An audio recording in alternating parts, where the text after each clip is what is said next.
Welcome back to Wired Gaming. Today we're going to be talking about Nightingale and everything you need to know about the game before its launch into early access on the 20th of February 2024. Originally the game was meant to launch on the 22nd, but things have been going well, so they've brought that date forward a little bit, which is great news. If you are a fan of Nightingale, make sure you subscribe to the channel and stick around for much more content. Over the next few weeks, we're going to be absolutely rammed with Nightingale content. Tips, tricks, walkthroughs, guides, playthroughs, all of that good stuff, so make sure you fondle those buttons, I greatly appreciate it. Now some of you may be aware that over the past year and a half, I have been able to actually playtest Nightingale and give feedback to the developers on my thoughts and how the game is going, and it has progressed absolutely immensely over the past year and a half / 2 years. The game has come so far since that first playtest back in November of 2022, I believe it was, and I've enjoyed being part of that journey.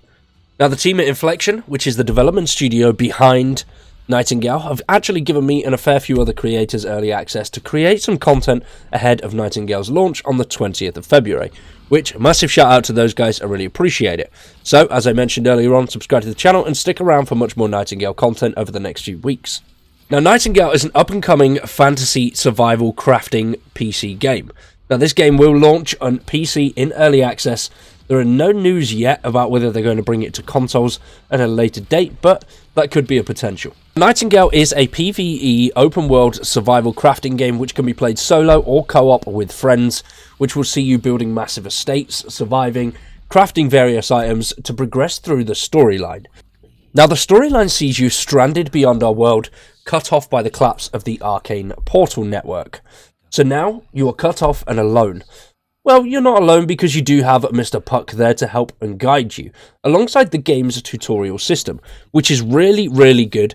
It helps you fine-tune various items in the game that you may struggle with at first. The game was overly complex, but I like how this tutorial system guides you and it doesn't hold your hand.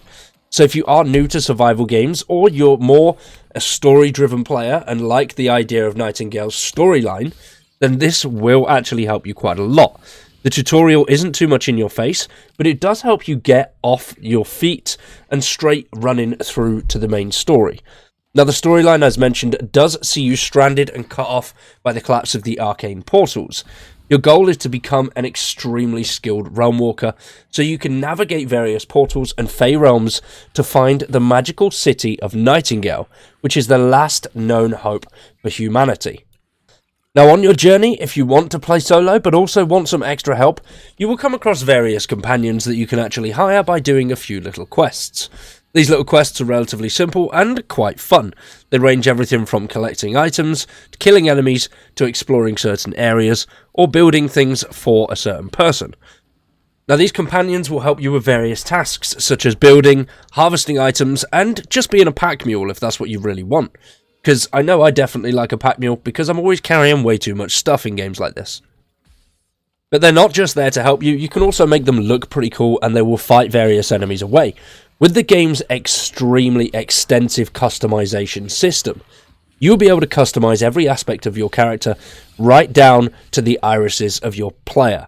It is absolutely phenomenal the amount of character customization has gone into this game. And it doesn't stop just at that start screen.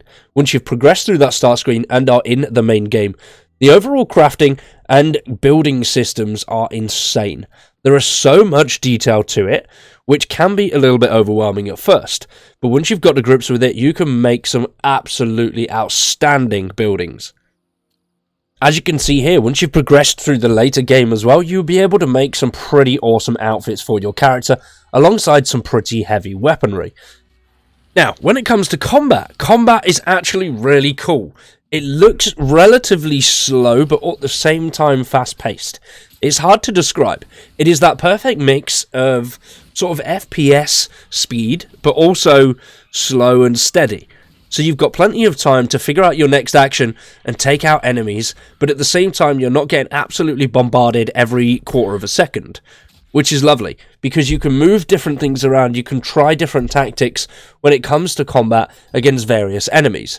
Now the enemies in the game vary from small bound to wolves to absolutely ginormous beasts, which luckily I've not come across any of those yet, but I'm hoping to find one relatively soon. But a fighter is no good without a decent set of weapons, and that's where the very intricate crafting system comes into play. You can craft various weapons, various armaments to help you progress through the Fae Realms, especially if you're going into some of those more dangerous realms, which we will talk about a little bit later on. But crafting various firearms, various melee weapons really does help. It all depends on what enemies you're going up against and the playstyle that you want to use. There are weapons for every single playstyle, and there are various ways that you can acquire these weapons. Through doing various puzzles, which will give you blueprints, or you can even buy them from traders. Not the weapons themselves, just the blueprints to build the weapons. Now, the firearms in this game do work really, really smoothly. I haven't gotten to any late-stage firearms yet, but I did try a few of them out in the stress test, and really, really enjoyed the way that they handled and felt. Now, you can also improve these weapons with various augments and upgrades, which is great because it depends on various playstyles. You may need to use fire weapons against one enemy, but something completely different against someone else. So you can completely mix up the same weapon depending on the augments and upgrades that you've got on it, which is really, really good and allows for an extremely diverse combat system. Now, when it comes to crafting though, it is very, very intricate and very detailed. You will be building several different crafting benches, several different materials to build certain things. Most of the crafting is going to be inventory management orientated. If you have your inventory management on point and everything you need where you need it, things when it comes to building do become a little bit easier. At first I was a little bit overwhelmed because I had stuff everywhere and I didn't know what I was doing. But once I'd sorted my inventory out, got everything in a place where I needed it and where it was most useful to me, the crafting became a lot simpler and a lot smoother. And then when it comes to the building aspect is really quite simple. I love the whole blueprint mechanic that they've got going, where you can smash down an entire base in blueprints. And then once you've got those blueprints nailed down, you can pretty much run up to it and slap everything in at once, which works really, really well because you don't have to waste materials and time building something that you might not like. You can slap the blueprints together and then see how it looks at that point. You will need to build it level by level, but the blueprint system, I think, is really quite cool. And as we've seen through various trailers and various things around the actual game itself, you can build some pretty beautiful structures. I do love the idea of estates, and I can't wait to see what the community create with that estate feature. Now, when it comes to the world of Nightingale, the world is very, very open, it is massive, and it is full of beautiful different things. You'll come across various dungeons, various puzzles that you will need to complete to gain items and resources, alongside coming across various enemies, especially if you're going out at night. The world looks beautiful, the scenery is stunning, and you can change everything up with realm cards.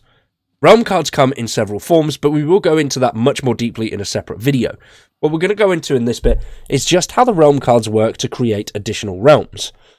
Now, in that beginning tutorial stage, you will go through various realms, so the game gives you a pretty much hand at what things are going to look like in various areas. But eventually you will come to your respite realm, which your respite realm is basically your home realm where you can build your estate. You do get to pick where you want it to be. The game does not decide that for you, which is great. So you can pick any realm that you want to build your estate in. Do bear in mind, though, that various realms have various pros and cons. Obviously, a desert realm is going to be harder to find certain materials, and you're going to be melting your ass off. Obviously, a swampy realm is going to be full of water, and it's going to be difficult to navigate, and you may even get diseases. Now, the realm cards are going to be split into three categories: biome realm cards, major realm cards, and minor realm cards.